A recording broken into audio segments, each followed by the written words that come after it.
तो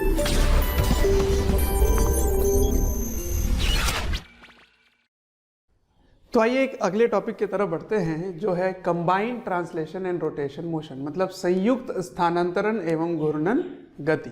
ठीक है, अब इसमें दोनों ही प्रकार के गति होंगे। कौन से दो प्रकार के? इसमें ट्रांसलेशन भी होगा और रोटेशन भी होगा, मतलब स्थानांतरण गति भी होगी और घूर्णन गति भी होगी। तो इसमें कैसे इसको डिफाइन करेंगे? यदि घूर्णन अक्ष, जिस अक्ष के सापेक्ष वो वस्तु घूम रहा था, यदि अक्ष ही चलने लग जाए, वो गति में आ जाए, तो फिर उस टाइप का मोशन होगा कंबाइंड ट्रांसलेशन और रोटेशन मोशन।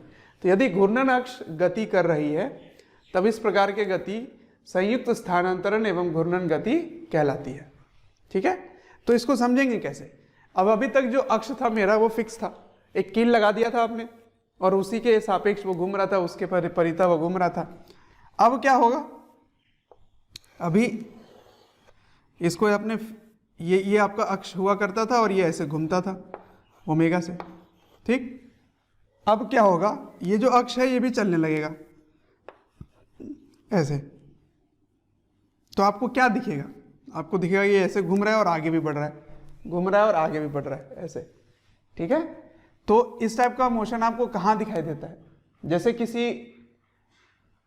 किसी कार या किसी ट्रक के जो पहिए है, वो पहिया जो घूमता है, वो उसमें दोनों होते हैं, ट्रांसलेशन भी होता है और रोटेशन भी होता है।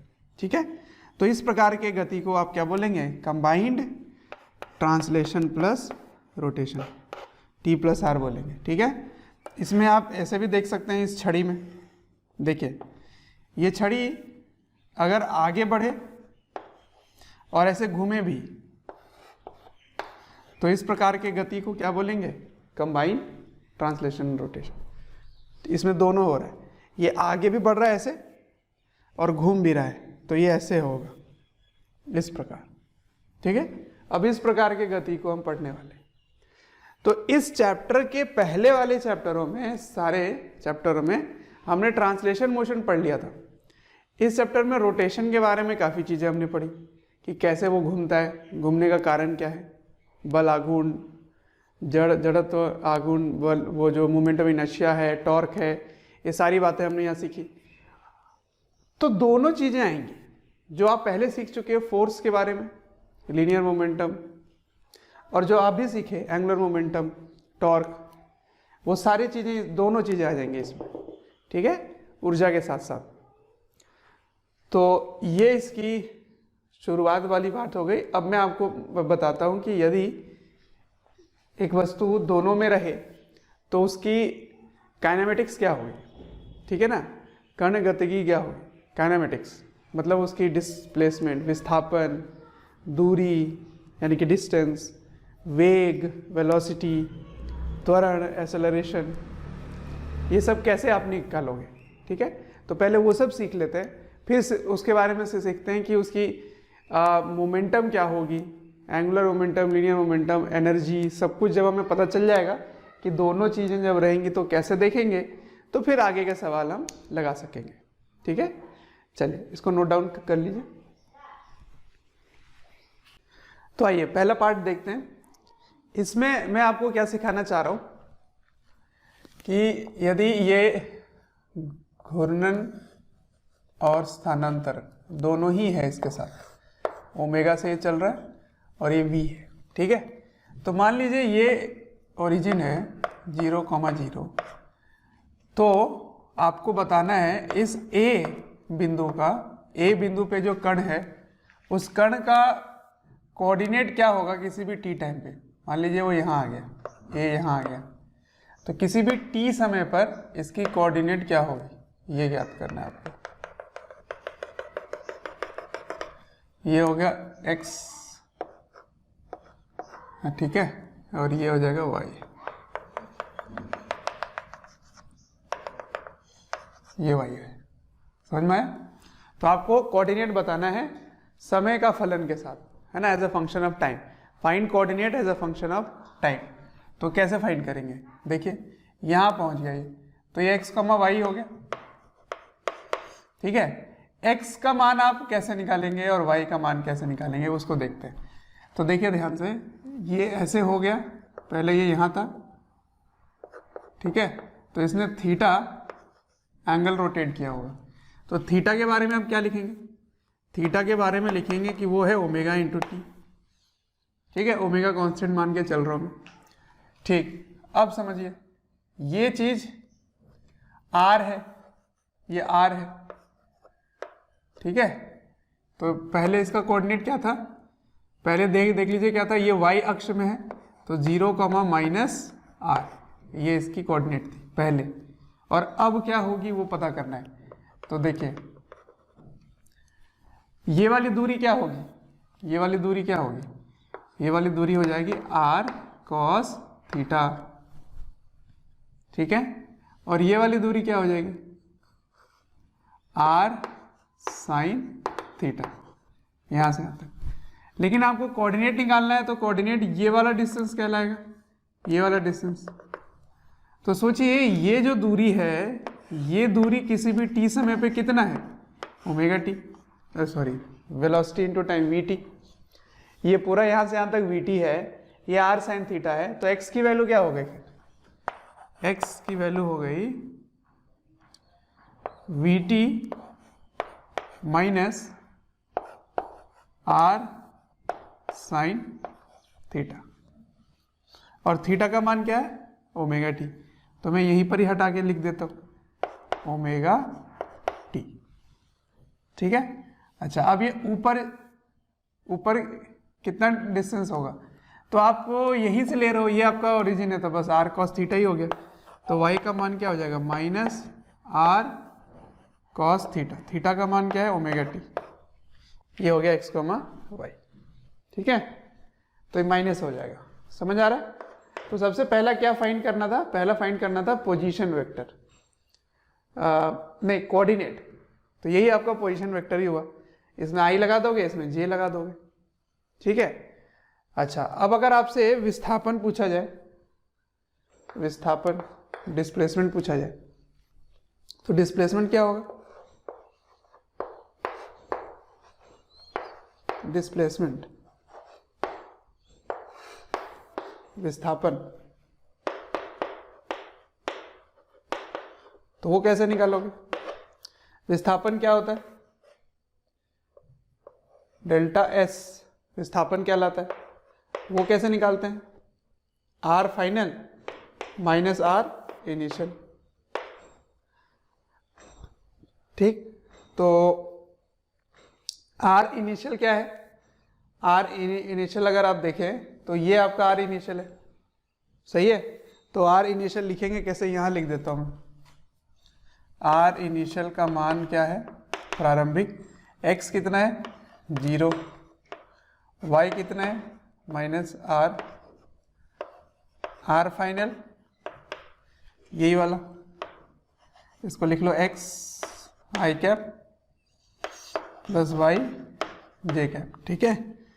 तो इसको कैसे लिखोगे,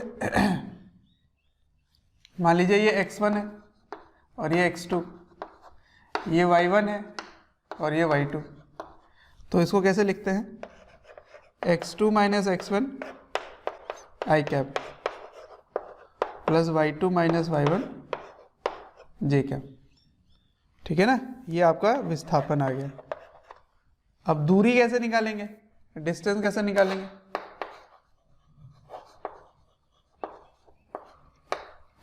डिस्टेंस कैसे निकालेंगे, इसका मैग्नीट्यूड होगा,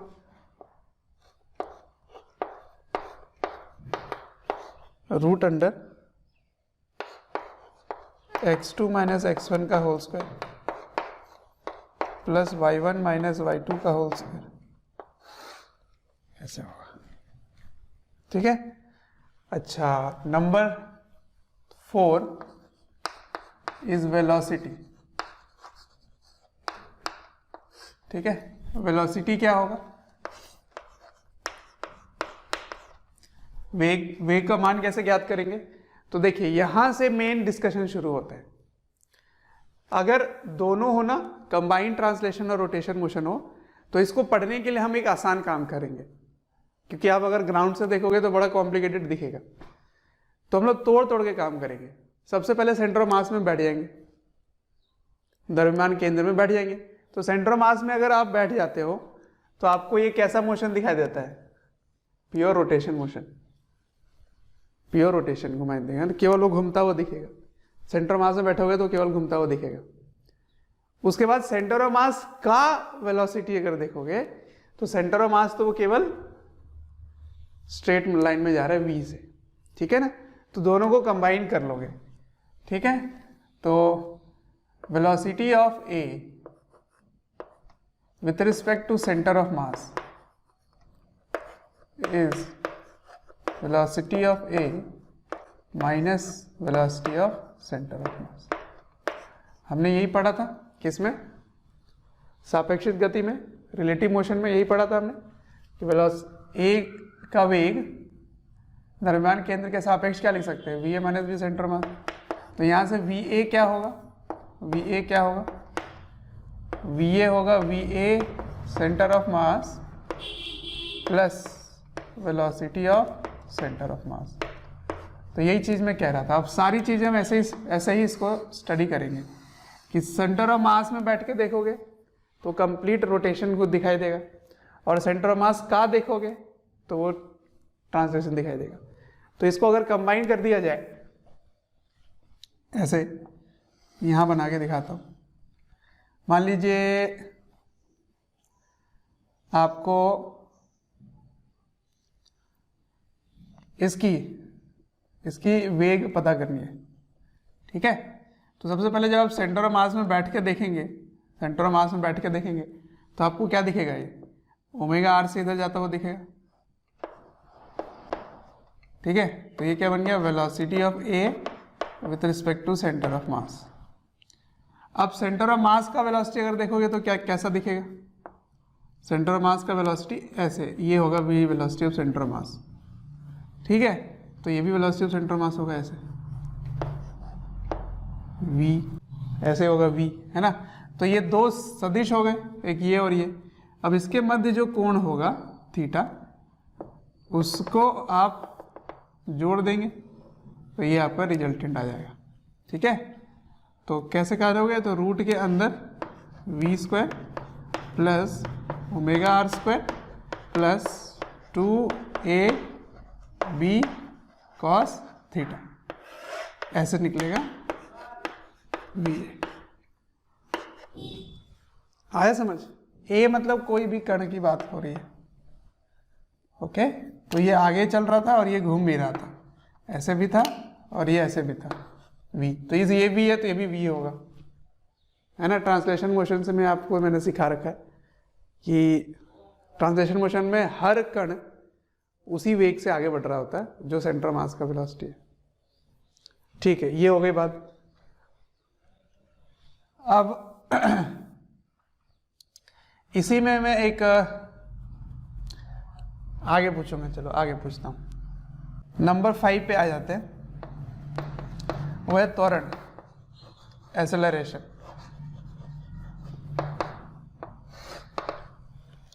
ठीक है, एक्सेलरेशन, त्वरण, वो क्या होगा? तो जरा ध्यान से देखिएगा यार, बड़ा ही इंपॉर्टेंट है। अगर ये त्वरित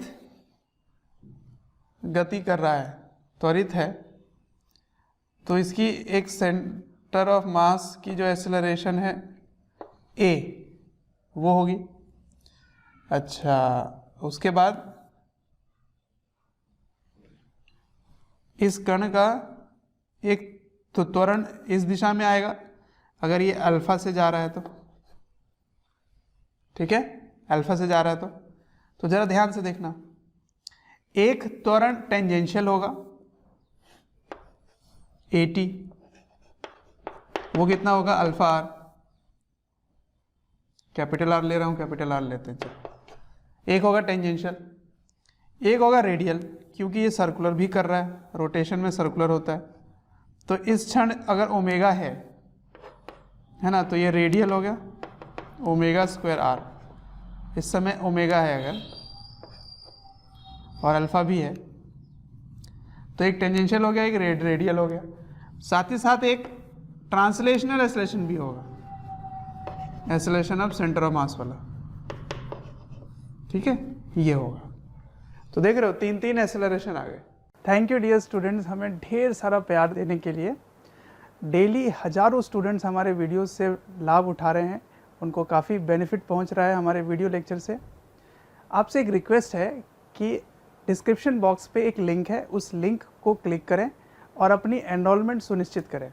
और साथ ही जिनको स्टडी मटेरियल या फिर डाउट सेशन चाहिए वो प्रीमियम कोर्सेज़ के लिए भी एनरोल कर सकते हैं।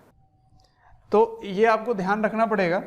ए नेट कितना हो गया, 80 plus A R plus A centre of मास।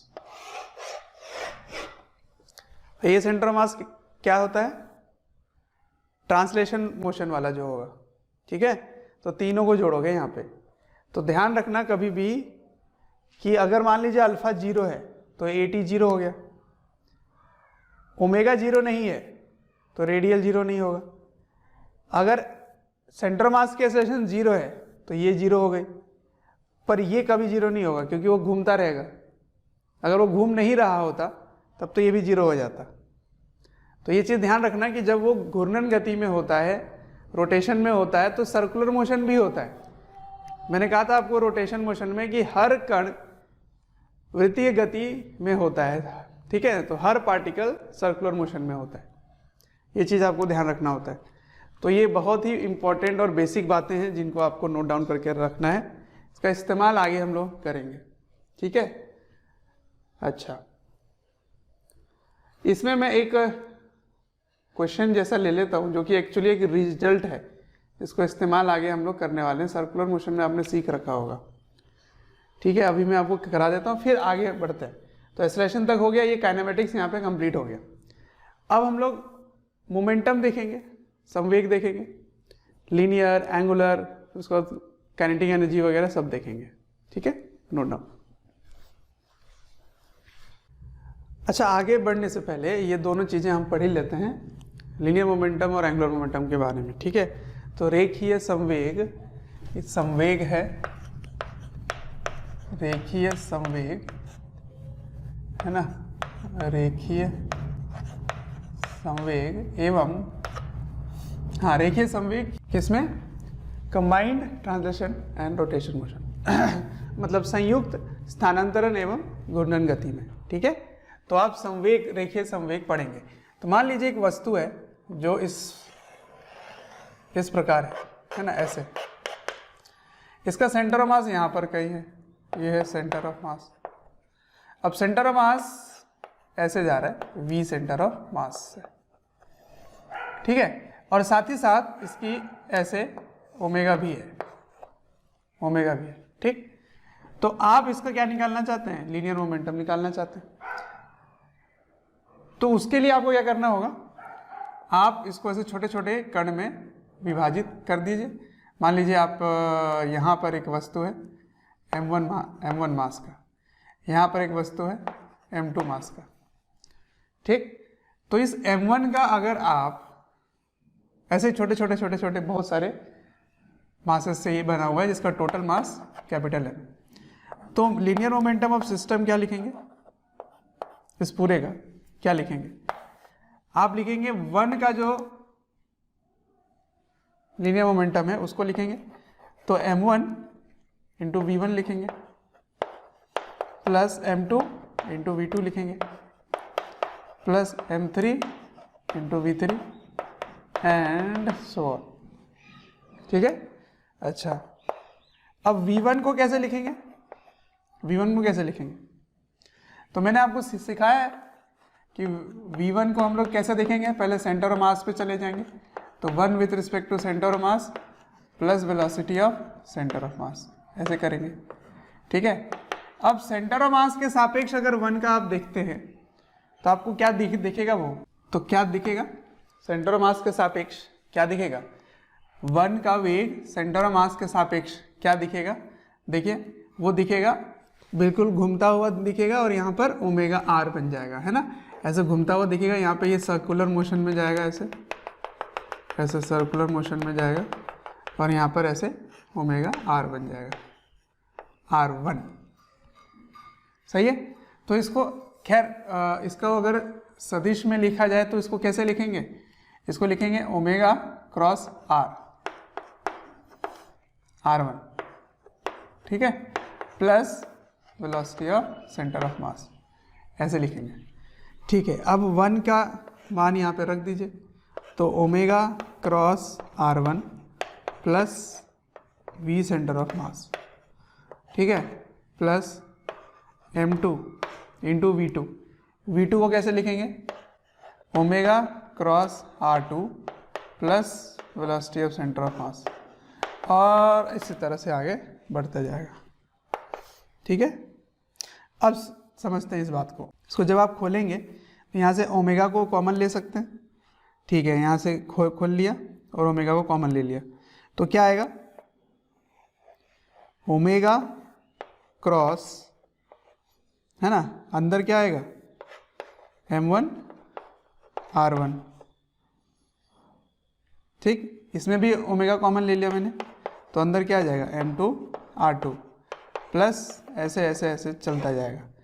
फिर M1 इससे मल्टीप्लाई होगा, तो इसमें V सेंटर ऑफ मास है, इसमें भी V सेंटर ऑफ मास है, तो इसमें मैं V सेंटर ऑफ मास को ही कॉमन ले लेता हूँ, तो अंदर क्या आ जाएगा, M1 plus M2 plus M3 and so on आगे। अब बताइए, ये जो 1 है, ये 1 मैंने कहाँ से लिया है, मैंने 1 यहाँ से लिया है, क्या है ये, सेंटर ऑफ मास है, तो इसको मुझे VC ऐसे लिखना चाहिए था, VC, है ना, 1C, तो 1 with respect to centre of mass, 1 with respect to centre of mass, ऐसे लिखना चाहिए, 2 with respect to centre of mass, 2 with respect to centre of mass. तो अगर आप सेंटर ऑफ मास से सभी के सेंटर ऑफ मास से हर कण का दूरी लेकर उसके द्रव्यमान से गुणा करेंगे तो उसका आंसर क्या आएगा, 0। मैंने आपको बताया था सेंटर ऑफ मास वाले चैप्टर में कि अगर आप सेंटर ऑफ मास में ही ओरिजिन मान लें और वहां से दूरी लेंगे 1, ऐसे लेंगे 2, है ना, 3, तो M1 R1 M2 R2 M3 R3 M4 R4 का सम क्या हो जाएगा, 0 हो जाएगा। ठीक है, तो ये वाला का आंसर क्या हो गया, 0, ये 0 हो गया, तो ये पूरा पार्ट 0 हो गया। यहाँ क्या आएगा, टोटल मास, टोटल मास क्या आएगा, m total into velocity of centre of mass. ठीक है, तो ये आने वाला है, मतलब आपको बिल्कुल परेशान नहीं होना है, किसी में अगर दोनों हो ना, कंबाइंड ट्रांसलेशन रोटेशन मोशन हो, तब भी उसका लीनियर मोमेंटम क्या आएगा, m टोटल पूरे सिस्टम का mass into velocity of centre mass. Omega से आपको परेशान नहीं होना है, जबकि मैंने ये लेकर सॉल्व किया है, ओमेगा लिया था, बट ये क्या है कि सेंटर ऑफ मास के सापेक्ष वो 0 हो जा रहा है। ठीक है, तो इसलिए आप बिल्कुल कंफ्यूज नहीं होना। लीनियर मोमेंटम क्या होता है कंबाइंड ट्रांसलेशन रोटेशन में, total mass into velocity of centre mass, centre of mass का बस वेलोसिटी मल्टीप्लाई कर दो। हालांकि इसके बारे में हमने उसमें भी पढ़ा था सेंटर ऑफ मास वाले चैप्टर में कि सेंटर ऑफ मास के सापेक्ष लीनियर मोमेंटम 0 होता है, तो आप सीधा सीधा बोल सकते थे कि सेंटर ऑफ मास में बैठकर देखो और सेंटर ऑफ मास का देखो, तो सेंटर ऑफ मास में बैठ के देखोगे तो लीनियर मोमेंटम 0 आएगा, और सेंटर ऑफ मास का देखोगे तो total mass into velocity centre mass, ऐसे भी कर सकते थे डायरेक्ट। ठीक है, चलिए, तो ये हो गया लीनियर मोमेंटम। अब मैं आपको कराऊंगा एंगुलर मोमेंटम। ठीक है, तो फ्रेश ले लेते हैं, इसको मिटा लेते हैं। ठीक है, तो अब देखेंगे कोणीय संवेग कंबाइंड यानी कि संयुक्त स्थानांतरण और घूर्णन गति में, है ना। तो angular momentum in combined translation and rotation motion, angular momentum कैसे हैंडल करेंगे। तो देखिए, मैंने ये दो चीज अभी बना के ही रख दिया है और ये वही रखा है जो आपको मैंने अभी सिखाया था। इसमें सेंटर ऑफ मास की जो वेलोसिटी है वो v है, इसको VCM भी लिख सकते हैं। ठीक है, और ये घूम भी रहा है ओमेगा से। ठीक, तो मैं किसी एक A के सापेक्ष यहाँ पे मैं एक M1 मास ले लेता हूँ, एक छोटा सा पॉइंट मास ले लिया मैंने M1, और यहाँ ग्राउंड में कोई भी A ले लिया, इसके सापेक्ष में एंगुलर मोमेंटम निकालना चाहता हूँ पूरे बॉडी का। तो मैं ऐसे छोटे छोटे छोटे छोटे छोटे सभी के एंगुलर वेलोसिटी, एंगुलर मोमेंटम निकाल लेता हूँ। तो ये v1 इसकी वेलोसिटी है, ठीक है, इसकी वेलोसिटी है v1, ऐसे v1 है। v1 को कैसे लिखेंगे, ऐसे लिखेंगे। तो फिर इसके अबाउट r1 जो है, ये r1 मैंने दे दिया, तो इसके एंगुलर मोमेंटम क्या लिखोगे, ये r1 है, ये m1 है, ये v1 है, तो क्या लिखोगे एंगुलर मोमेंटम इसका। तो एंगुलर मोमेंटम a के अबाउट लिखेंगे, एंगुलर मोमेंटम अबाउट a क्या लिखेंगे, r क्रॉस p, है ना। तो r1 क्रॉस p का मतलब क्या है, रेखीय समवेग यानी लीनियर मोमेंटम। लीनियर मोमेंटम कैसे लिखोगे, m1 इंटू v1, ये हो गया, है ना, r1 क्रॉस m1 v1। तो m1 v1 से ये r1 को क्रॉस कर दिए, ये इसकी आ गई। उसी तरह से आप क्या करोगे, उसी तरह से एक और पॉइंट मास ले लोगे, यहाँ पे कहीं पर होगा m2, इधर कहीं होगा ऐसे m2, है ना, इसी तरह यहाँ कहीं होगा m3। तो सभी को यहाँ से ऐसे लाइन खींचते जाएंगे और सबको जोड़ देंगे। तो मैं जोड़ देता हूँ, ठीक है। तो यहाँ लिखेंगे r2 cross m2 into v2, ऐसे, ठीक है। उसी तरह से फिर तीसरा लेंगे, चौथा लेंगे और सो ऑन। तो मैं केवल दो ले रहा हूँ और सभी को जोड़ रहा हूँ, ठीक है, इसके एंगुलर मोमेंटम लिख रहा हूँ। अब ये v1 की और v2 की तो इस तरीके से आपने लिख ली, पर r1 को कैसे रिप्लेस करेंगे और r2 को कैसे रिप्लेस करेंगे वो हमें सीखना है। तो r1 के लिए मैं देखो क्या करने वाला हूं, सेंटर ऑफ मास का मैं यहां से इसकी स्थिति सदिश निकालूंगा, पोजीशन वेक्टर निकालूंगा यहां से यहां तक। तो क्या होगी इसकी, देखो जरा ध्यान से, ऐसे ये हो गई r सेंटर ऑफ मास, और सेंटर ऑफ मास से फिर 1 को देखोगे, ये हो गई इसकी स्थिति सदिश पोजीशन वेक्टर। तो इसको लिखोगे r1 with respect to centre of mass, ठीक है। अब देखिए यहां पर वेक्टर का ट्रायंगल बन रहा है, देखिए ध्यान से, 1 2 और ये 3। तो इन तीनों में क्या रिलेशन होगा, इन तीनों में क्या रिलेशन होगा, इसको आप ऐसे लिख सकते हैं, r1 बराबर r1 with respect to centre of mass plus r centre of mass, लिख सकते हैं ऐसे, ठीक। बिल्कुल इसी तरह को ये वाली चीज को मैंने ऐसे लिखा है। तो ये यहां से भी दिख रहा है, यहाँ पे ट्राइंगल बनता हुआ दिख रहा है, और आप रिलेटिव वेलोसिटी या रिलेटिव पोजीशन के थ्योरी से भी इसको लिख सकते थे, ठीक। अब r1 की वैल्यू यहां रखेंगे और v1 की वैल्यू ये वाली यहां रखेंगे, ठीक है, ये वाली वैल्यू यहाँ पे, ये वाली वैल्यू यहाँ पे, और उसको फिर एक्सपेंड कर देंगे, मल्टीप्लाई कर देंगे। तो आइए चलिए साथ में करते हैं, बिल्कुल साथ में लिखते चलो। r1 को यहाँ से लिखोगे, क्या लिखोगे, r1 cm, ठीक है, प्लस rcm, ठीक है। इसको क्रॉस कर रहे हो किससे, m1 v1 यहाँ से लिखो, तो omega cross r1 cm plus vcm, ऐसे, ठीक है। उसी तरह से 2 का भी यही काम करोगे, तो 2 को क्या लिखोगे, r2 cm, ठीक है, plus rcm cross m2 omega cross r2 cm, omega cross r2 cm plus vcm, ऐसे, है ना। और इसी तरह से आगे जोड़ते जाओ।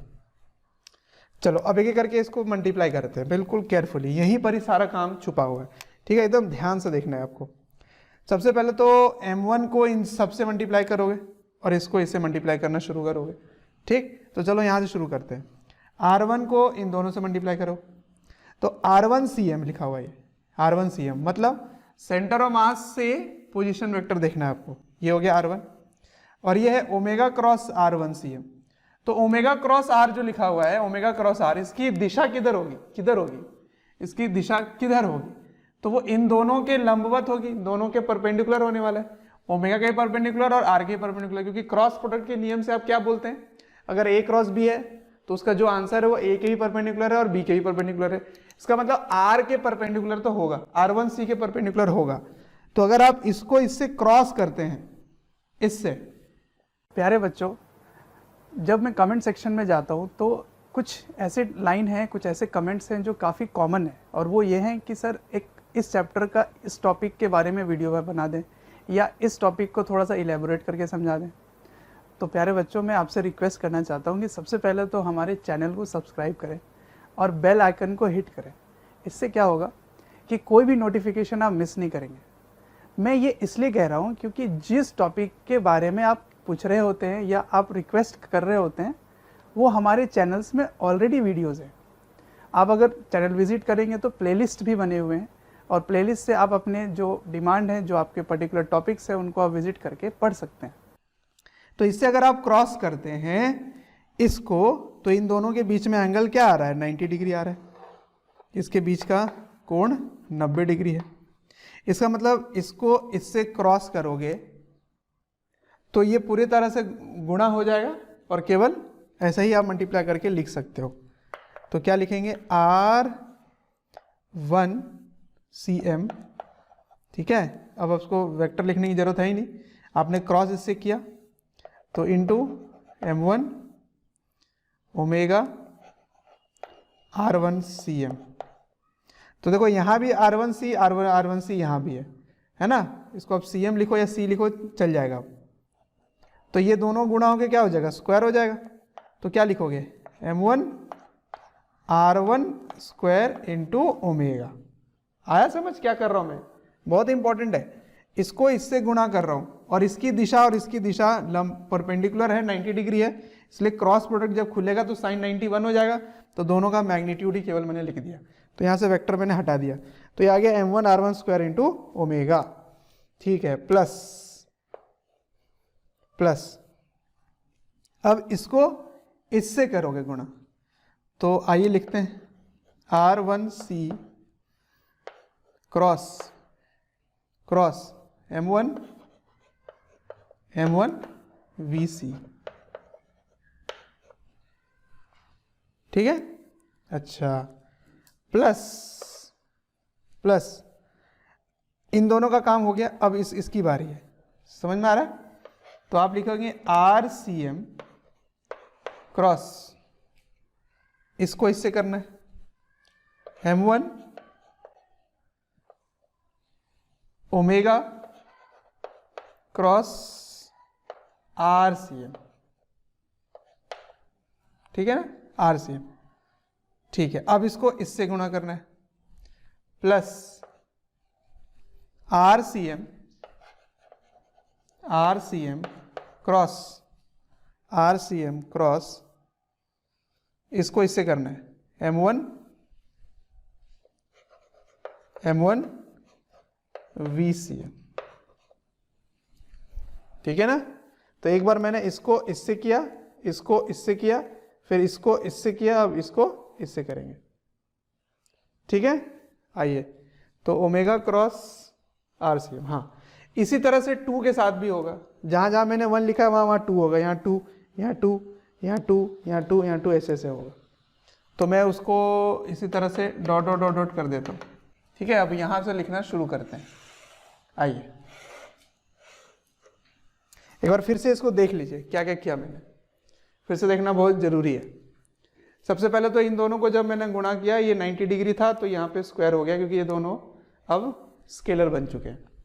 उसके बाद इसको इससे मैंने मल्टीप्लाई किया, तो यहाँ R1C क्रॉस है तो क्रॉस लगाएंगे, और ये M1 VCM हो गया, ठीक है। उसके बाद देखिए आगे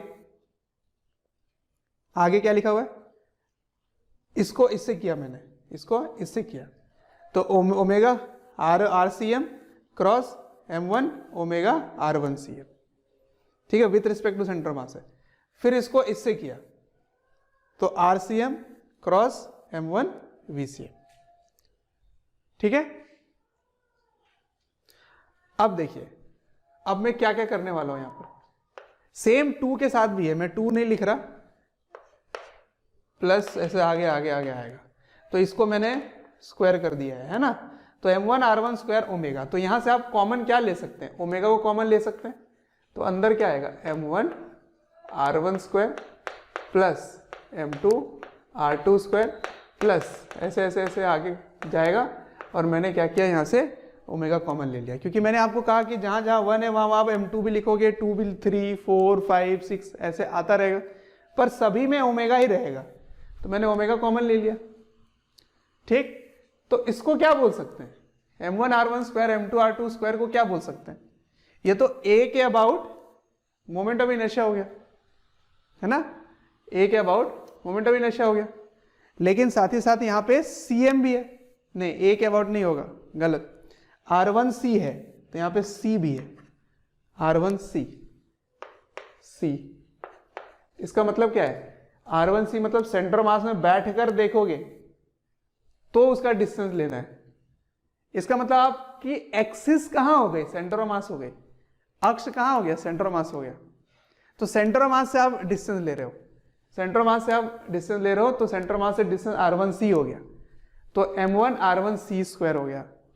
इसका मतलब ये मोमेंट ऑफ इनर्शिया है, लेकिन उसकी एक्सिस कहां है, सेंटर ऑफ मास है। तो इसको क्या बोलोगे, I centre of mass, I centre of mass into omega. बहुत इंपॉर्टेंट, ठीक है, बहुत ही बढ़िया। तो ये सेंटर ऑफ मास के अबाउट है। अच्छा, आगे बढ़ते हैं, देखिए ध्यान से, r1c m1 vcm, ठीक है, और कुछ भी नहीं है इसमें। इसका मतलब मैं vcm को कॉमन ले सकता हूं, यहाँ पे 2, 3, 4, 2, 3, 4 होगा, है ना। तो इसमें भी मैं कॉमन ले लेता हूं, तो अंदर क्या आया, अंदर आया r1c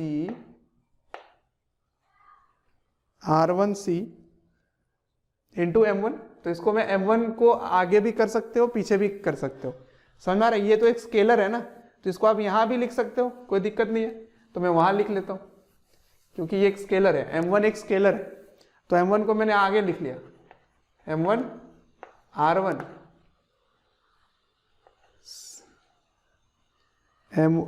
इसमें r1c है, हाँ, m1 r1c plus m2 r2 with respect to c and so on. और यहाँ पे क्रॉस क्या आएगा, यहाँ पे क्रॉस आएगा v centre of mass, v centre of mass cross आएगा, प्लस आगे देखिए इसकी बारी है।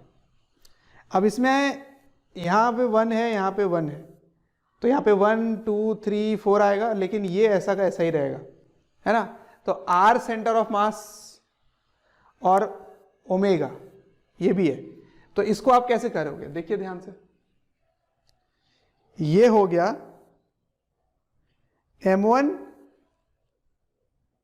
m1 एक स्केलर है, तो m1 को मल्टीप्लाई करोगे इसके साथ, किसी भी एक को ले लो, क्योंकि आपको इसको मैं पहले वेक्टर से स्केलर बना लेता हूं। देखिए ध्यान से, r1c इसके परपेंडिकुलर है और ओमेगा के परपेंडिकुलर है, ओमेगा की डायरेक्शन इधर है और r1c ऐसे परपेंडिकुलर है, और r सेंटर ऑफ मास आप देख रहे हो, ठीक है ना। तो r सेंटर मास से इसको क्रॉस करना है, तो r सेंटर मास यहां है, ठीक है, और सेंटर मास के सापेक्ष आप देख रहे हैं, तो ये इसकी हो गई डायरेक्शन। तो देखिए एक काम करते हैं, वो डायरेक्शन वाला भी रहने देते हैं, ठीक है। मैं एक काम करता हूं, इसको आसान करता हूं, थोड़ा आसान ऐसे कि ये जो ओमेगा क्रॉस r1cm है, ओमेगा क्रॉस r1cm है, वो एक्चुअली में क्या है, वो यही तो है v1cm। इस तरह से देखो, इस तरह से देखना थोड़ा आसान पड़ेगा, तो मैं इसके जगह लिख देता हूं, इसके जगह क्या लिख देता हूं, v1cm, मतलब velocity 1 with respect to centre of mass, तो यही तो है। तो इसको मैं रिप्लेस कर देता हूं। तो आइए मैं अब क्या लिखने वाला हूं, अब मैं कॉमन क्या लूंगा, rcm कॉमन है, और ये सारे टर्म जो है वो चेंज होते रहेंगे, ये 1 होगा, फिर 2 होगा, फिर 3 होगा, फिर 4 होगा, ठीक है। तो इसमें से rcm को मैं कॉमन ले लेता हूं, तो rcm में कॉमन ले लेता हूं, इसको मैं बाद में लिख देता हूं, इसको मैं हटा देता हूं यहां से। तो आइए मैंने इसको साफ कर दिया है। अब मैं इसी चीज को मैं फिर से कहता हूं, इसमें rcm को मैं कॉमन ले लेता हूं, तो rcm मैंने कॉमन ले लिया, प्लस यहाँ है तो यहाँ मैं नहीं डाल रहा, ठीक है। क्रॉस है तो क्रॉस को ऐसे लिखेंगे, और अंदर क्या लिखेंगे, m1 v1, इसके ये तो स्केलर है, इसमें कोई प्रोडक्ट करना ही नहीं है, तो velocity of 1 with respect to centre of mass, velocity of 1 with respect to centre of mass, plus m2 velocity of 2 with respect to centre of mass.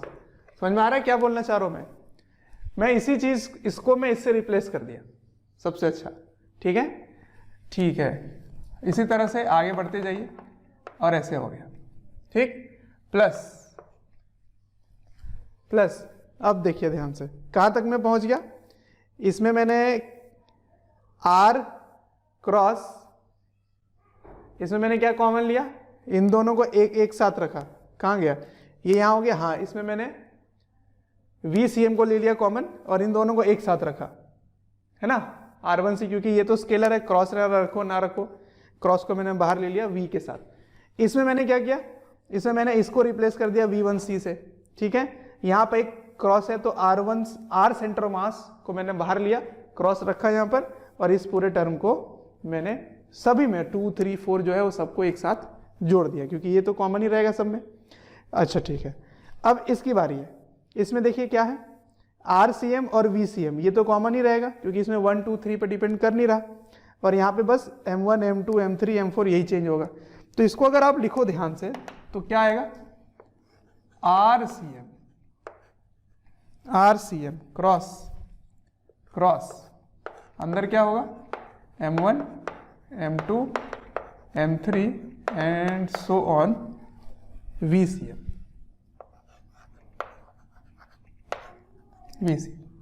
ठीक। अब इस चीज को क्या लिख सकते हो, ये तो टोटल मास हो गया, m हो गया, है ना। अच्छा, तो ये हो गया टोटल मास। अब देखते हैं, बहुत ही इंपॉर्टेंट चीजें आने वाली हैं। इसको क्या लिखोगे, देखना जरा, ये with respect to centre of mass है तो लिखा हुआ है, तो इसका मतलब momentum of system with respect to centre of mass. तो momentum of system with respect to centre of mass क्या होता है, मैंने आपको सिखा रखा है द्रव्यमान वाले केंद्र वाले चैप्टर में, सेंटर ऑफ मास वाले चैप्टर में मैंने क्या सिखाया था आपको, कि सेंटर ऑफ मास के सापेक्ष रेखीय संवेग 0 होता है। सेंटर ऑफ मास के रिस्पेक्ट में पूरे सिस्टम का लीनियर मोमेंटम 0 होता है। तो ये वाला टर्म क्या बन जाएगा, 0। तो ये पूरा हो गया 0, खत्म हो गया। अच्छा, इसको क्या लिखोगे, इसको क्या लिखोगे, ये हुआ सेंटर ऑफ मास के रिस्पेक्ट में डिस्टेंस ले रहे हो सभी मासेस का, मतलब सेंटर ऑफ मास में बैठकर हर पॉइंट को M1 R1 M2 R2 M3 R4 ऐसे करने वाले हो।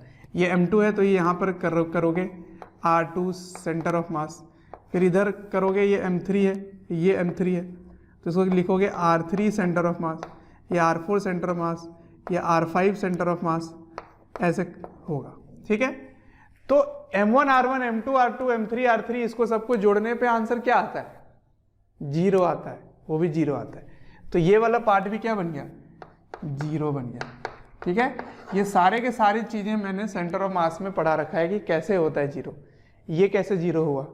ये आप अगर भूल गए हो तो पीछे डेरिवेशन देख लीजिए अपने मेरे प्रीवियस वीडियोस में, ठीक है। तो मेरे प्रीवियस वीडियोस जो चैप्टर हैं सेंटर ऑफ मास वाले, उसमें आप देख लेना, मैंने डिराइव करके दिखा दिया है सेंटर ऑफ मास के रिस्पेक्ट में लीनियर मोमेंटम 0 होता है। और ये भी मैंने बता दिया है कि अगर सेंटर ऑफ मास को ही ओरिजिन मान लें तो summation of M1 R1 M2 R2 M3 R4 वो 0 होता है। मतलब सेंटर ऑफ मास से डिस्टेंस अगर सभी मासेस को लोगे तो सबको जोड़ने पर, वेक्टर तरीके से जोड़ने पर वो आंसर 0 आता है। तो बच क्या गया, देखो बच्चों, बहुत ही इंपॉर्टेंट। तो एंगुलर मोमेंटम किसी भी एक पॉइंट के अबाउट क्या आ रहा है, किसी भी ए पॉइंट के अबाउट एंगुलर मोमेंटम क्या आ रहा है, इससे क्या आया था, ये तो आई था, ये क्या था, आई सेंटर ऑफ मास, है ना। तो सेंटर ऑफ मास ही आपका एक्सिस हो गया, और सेंटर ऑफ मास से डिस्टेंस आप ले रहे थे, तो आई अबाउट सेंटर ऑफ मास हो गया, है ना। सो क्या लिखोगे, आई about centre of mass into omega, ठीक, ओमेगा की जो भी डायरेक्शन आएगी, प्लस ये वाला चीज 0, ये वाला चीज 0, ये रह गया। तो यहां क्या लिख रहे हो, देखो ना जरा ध्यान से, R क्रॉस। बच्चों, अगर हमारे वीडियोस आपको पसंद आते हैं, आपको हमारी जो मेहनत है वो आपको अच्छी लगती है तो आप हमारे वीडियोस को ज़रूर लाइक करें और शेयर करें। शेयर इसलिए मैं करने बोल रहा हूँ क्योंकि आपके शेयर करने से ज़रूरतमंद बच्चों तक ये वीडियोस पहुँच सकता है, जिनको एक पर्टिकुलर टॉपिक काफ़ी वीक लग रहा है या एक ऐसा चैप्टर है जिसके बारे में एक पर्टिकुलर टॉपिक उनको अच्छे से पढ़ना है, तो उन तक पहुँच सकता है ये। अंत में मैं आपसे यही कहना चाहूँगा कि आपके स्नेह, अफेक्शन, प्यार देखकर हमारी पूरी मोशन की टीम काफ़ी मोटिवेटेड है आपको क्वालिटी कंटेंट देने के लिए। ये मास into velocity of centre of mass है, तो ये तो लीनियर मोमेंटम ही हो गया ना पूरे सिस्टम का। अभी इसके पहले मैंने सिखाया आपको कि कंबाइंड ट्रांसलेशन रोटेशन मोशन में पूरे सिस्टम का लीनियर मोमेंटम क्या होता है, total mass into velocity of centre of मास।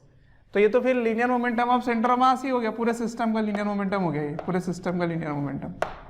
सही है, तो ये हो गया आपका कंप्लीट। ठीक है ना, ये कंप्लीट हो गया। तो ये क्या होगा, with respect to centre of mass, और ये क्या होगा, ऑफ सेंटर ऑफ मास। ठीक है ना, सेंटर ऑफ मास का एंगुलर मोमेंटम इसके अबाउट क्या होगा, ये आपको देखना है। तो केवल आप सोचोगे कि यही केवल आर क्रॉस पी कर दे तो नहीं होगा, आंसर गलत हो जाएगा। ठीक है ना, तो आर सेंटर ऑफ मास, यहां से यहां तक आर सेंटर ऑफ मास हो गया।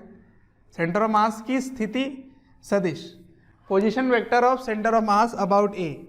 सेंटर ऑफ मास का पोजीशन वेक्टर ले लीजिए, उसको आप लीनियर मोमेंटम के साथ क्रॉस कर दीजिए। लीनियर मोमेंटम क्या होगा, तो इसको आप ऐसे भी लिख सकते हैं, R cross M V centre of mass, ऐसे भी लिख सकते हैं। एम क्या होगा, टोटल मास, ये हो गया टोटल मास। तो बहुत ही इंपॉर्टेंट डेरिवेशन है। ठीक है ना, तो angular momentum of a body in combined translation and rotation, तो ये इसका एंगुलर मोमेंटम होता है। तो अगर घूम भी रहा है और चल भी रहा है तब एंगुलर मोमेंटम कैसे निकालेंगे, तो पहले सेंटर ऑफ मास में पहुंच जाइए। सेंटर ऑफ मास के अबाउट आप क्या देखेंगे, तो कम सेंटर ऑफ मास के अबाउट आई ओमेगा केवल घूमता हुआ दिखेगा, तो आई ओमेगा एंगुलर मोमेंटम हो गया। अब सेंटर ऑफ मास का एंगुलर मोमेंटम देखिए इसके अबाउट, तो सेंटर ऑफ मास आपको क्या दिखेगा, केवल सीधी रेखा में जाता हुआ दिखेगा, स्ट्रेट लाइन में जाता हुआ दिखेगा। तो आप क्या लिखेंगे, केवल आर क्रॉस पी करेंगे। ठीक, तो ये वेक्टर तरीके से आप इसको जोड़ रहे हैं, वेक्टर तरीके से। मान लीजिए इसका आर क्रॉस पी इधर है और इसका आई ओमेगा इधर है, तो दोनों माइनस हो जाएंगे, फिर उसका भी ध्यान रखना होगा। जैसे मैंने ओमेगा ऐसे लिया, अगर ओमेगा ऐसे लेता मैं, तो इस सेंटर मास में बैठोगे तो आई ओमेगा की डायरेक्शन बाहर है, और इधर देखोगे तो आर क्रॉस पी की डायरेक्शन अंदर है, तो एक प्लस हो जाएगा, दूसरा माइनस हो जाएगा। ठीक है, तो ऐसे करेंगे इसको सॉल्व। एक दो एग्जाम्पल ले लेता हूँ ताकि प्रैक्टिस हो जाए आपका, फिर काइनेटिक एनर्जी देखेंगे और पोटेंशियल एनर्जी देखेंगे। तो आइए कुछ प्रैक्टिस कर लेते हैं एंगुलर मोमेंटम कंबाइंड ट्रांसलेशन और रोटेशन मोशन में। मैंने दो एग्जांपल दिए हैं, दोनों को सॉल्व करके देखते हैं। देखिए मैंने क्या लिया, एक रॉड लिया है जिसका मास m है, लेंथ l है। ये v सेंटर ऑफ मास से ट्रांसलेट कर रहा है और ओमेगा से इस दिशा में घूम रहा है, तो वो ऐसे जा रहा होगा, ऐसे के साथ साथ घूम भी रहा है, तो ऐसे घूमता हुआ जा रहा होगा, ऐसे। ठीक है, तो ये क्या है, एक रॉड है, एक छड़ी है, एक रॉड है, और आपको ए के सापेक्ष इसकी एंगुलर मोमेंटम फाइंड करनी है ना। ए के अबाउट एंगुलर मोमेंटम निकालना है। तो यहां से इसकी डिस्टेंस l/3 है। तो मैंने क्या सिखाया आपको कि angular momentum combined translation rotation में कैसे लिखते हैं। तो एंगुलर मोमेंटम लिखते हैं ए के अबाउट, एंगुलर मोमेंटम अबाउट ए।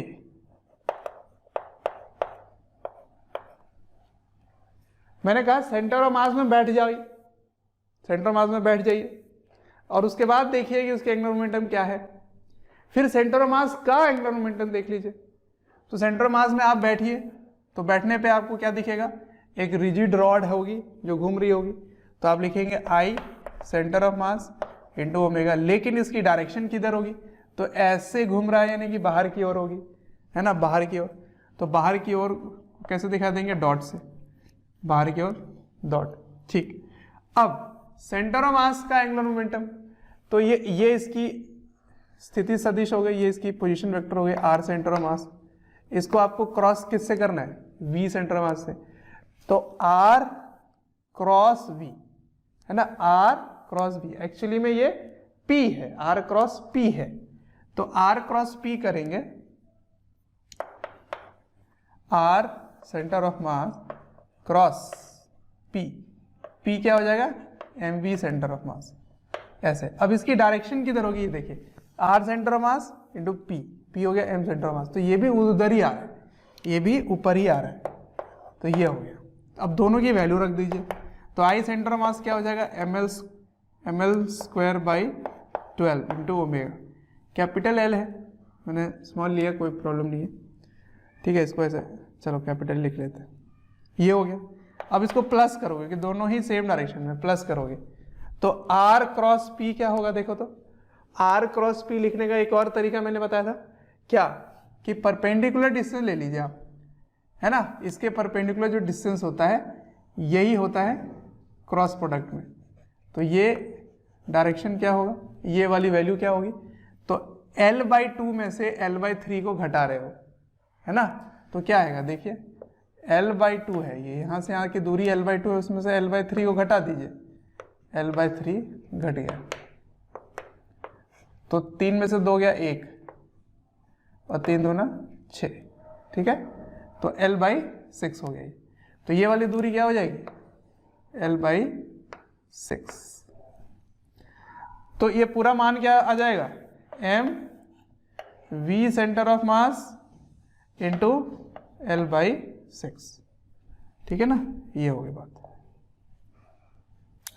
तो ये दोनों प्लस हो गए, तो ये हो गया एंगुलर मोमेंटम अबाउट ए, तो ऐसे लिखते हैं, ठीक है, थोड़ा प्रैक्टिस नहीं करोगे तो समझ नहीं आएगा फिर।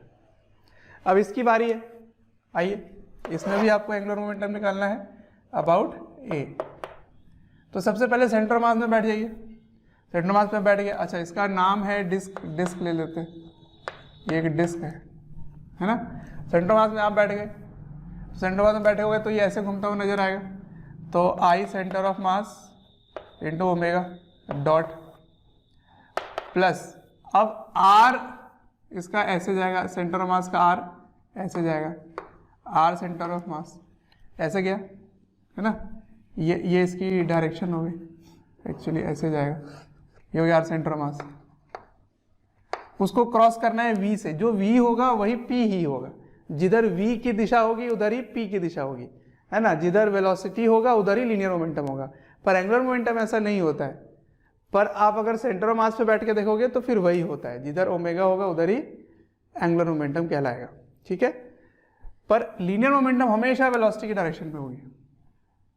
तो R क्रॉस P, ये तो अंदर आ गया, है ना, तो R centre of mass cross mv centre of mass को क्रॉस करोगे तो इसकी डायरेक्शन किधर आ जाएगी, अंदर की ओर, तो एक प्लस होगा और दूसरा माइनस होगा, यही सिखाना चाह रहा था, ये एक वेक्टर है, तो ये हो गया mr square by 2 into omega minus, इसको सॉल्व करोगे तो क्या आ जाएगा, परपेंडिकुलर डिस्टेंस लेते हैं हमेशा, तो परपेंडिकुलर डिस्टेंस ही r/2 है, तो आप सीधा सीधा क्या लिखेंगे, mvr,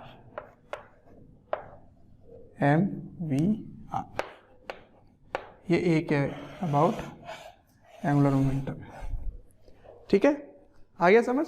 तो ऐसे लिखते हैं एंगुलर मोमेंटम कंबाइंड ट्रांसलेशन और रोटेशन में, ठीक है, तो इसको इस्तेमाल करेंगे आगे कहीं पर भी क्वेश्चन होगा तो अभी तो थ्योरी डेवलप कर रहे हैं। मैंने पहले काइनेमेटिक्स सिखाया कंबाइंड ट्रांसलेशन रोटेशन में, फिर लीनियर मोमेंटम सिखाया, एंगुलर मोमेंटम सिखाया, अब मैं काइनेटिक एनर्जी लिखने सिखाऊंगा, पोटेंशियल एनर्जी लिखने सिखाऊंगा। तो काइनेमेटिक्स हो गया, फोर्स से लीनियर मोमेंटम वगैरह हो गया, torque equals to I alpha जो है वो क्योंकि एक्सिस फिक्स है नहीं, तो टॉर्क की बात इसमें नहीं कर रहे हैं, हाँ पकड़ के अगर खींच रहे हैं फोर्स लगा के तब टॉर्क की बात आ जाएगी, ठीक है। अब एनर्जी की बात करते हैं, तो आइए काइनेटिक एनर्जी देखते हैं, गतिज ऊर्जा जो कंबाइंड ट्रांसलेशन रोटेशन में आने वाला है, गतिज ऊर्जा, ठीक है। तो ठीक से फिर से वही काम किया मैंने, एक सेंटर ऑफ मास की velocity v centre of mass और ओमेगा है इस पार्टिकल का, तो टोटल मास है इसका m, ठीक है। तो इसको कैसे निकालेंगे, तो देखो वैसे तो मैंने आपको सेंटर ऑफ मास में एक काइनेटिक एनर्जी निकाल के एक फॉर्मूला बना दिया था कि अगर एक रिजिड बॉडी है, एक बड़ा सा बॉडी है, तो उसकी काइनेटिक एनर्जी ग्राउंड फ्रेम में कैसे लिखते हैं, ग्राउंड फ्रेम में विथ रिस्पेक्ट टू ग्राउंड कैसे लिखते हैं, kinetic energy with respect to centre of mass, ठीक है, plus kinetic energy of centre of mass, तो m total into V centre of mass. ये मैंने डिराइव करके दिखा दिया है आपको, उस चैप्टर में आप देखोगे तो आपको मिल जाएगा कि कैसे आता है। तो इस तरीके से अगर किया जाए तो काइनेटिक एनर्जी इसकी क्या लिखोगे, सेंटर ऑफ मास के सापेक्ष जब आप सेंटर ऑफ मास में बैठ जाएंगे तो आपको क्या दिखेगा, केवल घूमता हुआ दिखेगा। देखो पूरे टाइम में वही कर रहा हूँ, और मैंने आपको शुरुआत में भी बोला था कि कंबाइंड ट्रांसलेशन रोटेशन मोशन को कैसे देखेंगे। अगर अक्ष चलता हुआ हो, एक्सिस अगर चलता हुआ हो तो उसको कैसे देखेंगे, सेंटर मास में बैठ जाएंगे और देखेंगे वो क्या है उसमें, वेलोसिटी क्या है, एक्सेलरेशन क्या है, मोमेंटम क्या है, एंगुलर मोमेंटम क्या है, काइनेटिक एनर्जी क्या है। फिर सेंटर ऑफ मास का देखेंगे ग्राउंड के रिस्पेक्ट में, है ना। फिर सेंटर ऑफ मास बिल्कुल ट्रांसलेशन मोशन में जाता हुआ दिखेगा और centre of mass pure rotation motion में जाता हुआ दिखेगा, है ना। तो सेंटर ऑफ मास को देखोगे, सेंटर ऑफ मास में बैठ के देखोगे तो केवल रोटेशन मोशन दिखेगा। तो आप क्या लिखेंगे, काइनेटिक एनर्जी रोटेशन वाला लिखोगे, ठीक है। और जब आप सेंटर ऑफ मास का देखोगे तो इसको क्या बोल सकते हो, काइनेटिक एनर्जी ट्रांसलेशन, इसको यही बोल सकते हो। तो रोटेशन क्या होगा, half I centre of mass के अबाउट इंटू ओमेगा स्क्वायर, और ये क्या होगा, half M total into velocity of centre of mass का काइनेटिक एनर्जी। तो ये आ जाएगा कंप्लीट काइनेटिक एनर्जी। तो अगर कोई भी वस्तु घूर्णन में भी हो और स्थानांतरण गति में भी हो तो आप रोटेशन का काइनेटिक एनर्जी लिखेंगे और ट्रांसलेशन का लिखेंगे, दोनों को जोड़ देंगे, ये आ जाएगा, ठीक है ना। इसको डिराइव करने का डिफरेंट मेथड भी था और वही मेथड उसमें मैंने बताया था सेंटर ऑफ मास में। क्या करोगे, हर एक छोटे छोटे पार्टिकल को देखोगे, m1 को देखोगे, तो m1 को पहले यहाँ से देखोगे कि इसकी वेलोसिटी ग्राउंड के रिस्पेक्ट में क्या है, v1। तो v1 को कैसे लिखते हैं, velocity of 1 with respect to centre of mass plus velocity of centre of mass, ऐसे देखते हैं। तो सेंटर ऑफ मास के सापेक्ष इसकी क्या होगी वेलोसिटी, तो सेंटर ऑफ मास पे जब आप बैठ के देखेंगे तो ये ऐसे सर्कुलर मोशन में घूमता हुआ दिखता है। तो इधर क्या आ जाएगा, ओमेगा r1 सेंटर ऑफ मास, यहाँ से यहाँ की डिस्टेंस क्या हो गई, r1 cm, ठीक है। तो इसको लिखेंगे v omega r1 cm plus vc, ठीक है, ऐसे लिखेंगे। तो ये ऐसे हो गया वेक्टर। तो कैसे लिखोगे काइनेटिक एनर्जी पूरे सिस्टम का, तो kinetic energy half m1 v1 square plus half m2 v2 square plus half m3 v3 square, और इसी तरह से छोटे छोटे मास से इसमें हमने डिवाइड किया है, ठीक है। तो ये क्या आ जाएगा, हाफ m1 v1 का स्क्वायर कैसे लिखेंगे, तो लिखेंगे omega r1 with respect to centre of mass plus velocity of centre of mass को डॉट कर दोगे अपने से, तो ओमेगा r1c प्लस vc, ये तो डॉट कर दिया, अपने से ही डॉट कर दिया, उसी तरह से आगे और करते जाओ, ठीक है।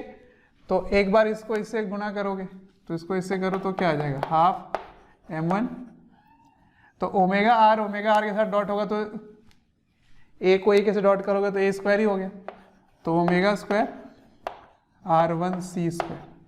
तो इसको क्या लिख सकते हो, m1 r1 स्क्वायर क्या हो गया, half m1 r1 square into omega square. इसी तरह से जब इसको जोड़ोगे तो ये क्या बन जाएगा, हाफ आई ओमेगा स्क्वायर, और ये देखो सेंटर ऑफ मास के सापेक्ष है, तो सेंटर ऑफ मास के सापेक्ष मोमेंट ऑफ इनर्शिया आ जाएगी। तो ये वाला आ गया। उसके बाद इसी तरह से आप डॉट करते जाएंगे एक एक करके, तो उसमें आपका वो वाला भी टर्म आएगा, इसको आप ऐसे भी लिख सकते हैं v1 with respect to centre of mass, इसको ये वाला टर्म, ठीक। तो जैसे मैंने पीछे किया v से सेंटर ऑफ मास के सापेक्ष m1 v1 m2 v2 m3 ऐसे हो जाएगा, तो उसका मोमेंटम जैसा टर्म आ जाएगा तो वो जीरो हो जाएगा। ठीक, तो वो वाला टर्म जीरो हो जाएगा। उसके बाद इसको इसके साथ डॉट करोगे तो बाकी चीज़ें तो जीरो हो जाएंगी, पर जो यहाँ पे रह जाएगा इसको जब आप जोड़ोगे सिग्मा कर दोगे, इसमें सिग्मा कर दोगे तो भी यहाँ आ जाएगा। ठीक, उसी तरह से इसको सिग्मा करोगे तो क्या आ जाएगा, हाफ m1, यहाँ पे v डॉट v, ये दोनों डॉट होंगे तो बन जाएगा v सेंटर ऑफ मास। ठीक है, तो इसमें i वाला टर्म इसमें रहेगा, इसमें i रहेगा, i equals to 1 to n, तो ये टोटल हो जाएगा, ये m टोटल हो जाएगा, क्योंकि इसमें तो कुछ i है ही नहीं, तो ये बाहर आ जाएगा, ऐसे आ जाएगा। तो देखो यही चीज़ आ गया। तो उसमें भी डेरिवेशन में वही काम करने वाले हैं। तो मैं क्या समझाना चाह रहा हूँ यहाँ पे कि अगर कंबाइंड ट्रांसलेशन रोटेशन मोशन है तो आप रोटेशनल काइनेटिक एनर्जी भी लिखेंगे और ट्रांसलेशनल काइनेटिक एनर्जी भी लिखेंगे ग्राउंड के सापेक्ष। ठीक है ना। चलिए, पोटेंशियल एनर्जी को कैसे लिखेंगे? तो पोटेंशियल एनर्जी के लिए मैं यही बता देता हूँ। पोटेंशियल एनर्जी स्थितिज ऊर्जा, पोटेंशियल एनर्जी। ठीक, तो पोटेंशियल एनर्जी का क्या करोगे, जो भी आप सेंटर ऑफ मास में पढ़ चुके हो वही काम यहाँ करने वाले हो। इससे घूमने से उसका कोई फर्क नहीं पड़ता है, उसकी स्थिति से आपको फर्क पड़ेगा। यहाँ से यहाँ गया तो same as centre of mass. ठीक है ना, same as centre of mass concept जो आपने उसमें पढ़ा था, द्रव्यमान केंद्र में पढ़ा था, वही चीज़ें यहाँ पे लगाओगे। ठीक, क्या पढ़ा था देखो, मान लीजिए ये एक गोला है जो वो यहाँ से उठकर यहाँ चला गया। ठीक, h हाइट ऐसे चला गया, तो आप यहाँ से देखेंगे इस जगह से। ठीक है, तो इस जगह की दूरी कितना है r, और ये उठकर यहाँ आ गया, तो इसका सेंटर ऑफ मास कितना ऊपर गया है वो देखोगे। तो कितना ऊपर गया यहाँ से, h प्लस आर गया ऊपर। यदि सवाल में दिया जाए कि h का मान r के सापेक्ष बहुत बड़ा है तब तो फिर h प्लस आर नहीं लोगे, अदरवाइज h प्लस आर लोगे। ये हो जाएगा आपका कैपिटल H। तो mgh ऐसे लेंगे। अगर घूम रहा है, ऐसे छड़ी है, इस तरह से छड़ी है, तो इसका द्रव्यमान केंद्र देखेंगे कि कितना ऊपर गया, कितना टेढ़ा हुआ, कैसे मूव कर रहा है। ठीक, तो केवल द्रव्यमान केंद्र वाला कंसेप्ट लगेगा, इसमें कोई नई बात नहीं है। नई बात इनमें थी, गतिज ऊर्जा में थी, कोणीय संवेग में थी, संवेग में, ठीक है, फिर उसका काइनेमेटिक्स में, वेलोसिटी, एक्सेलरेशन, ये सारी बातें में नई बातें थी। ठीक है, तो अब हम तैयार हो गए हैं कंबाइंड ट्रांसलेशन रोटेशन मोशन के बेसिक्स में। तो अब इसकी एक स्पेशल टाइप का मोशन करेंगे जिसको बोलते हैं रोलिंग मोशन। ठीक है, लोटनी गति। अब रोलिंग में ये सारी बातें आने वाली है, कंबाइंड ट्रांसलेशन और रोटेशन, वो एक स्पेशल मोशन है जिसमें यही कंसेप्ट आएगा। तो उसमें मैं सिखाऊंगा कैसे फिर फोर्स का काम कैसे होगा, टॉर्क कैसे देखेंगे, फोर्स बल से कैसे एक्सेलरेशन आएगा, सारी बातें आएंगे वहाँ। ठीक, तो चलिए अगला टॉपिक शुरू करते हैं, रोलिंग मोशन, लोटनी गति।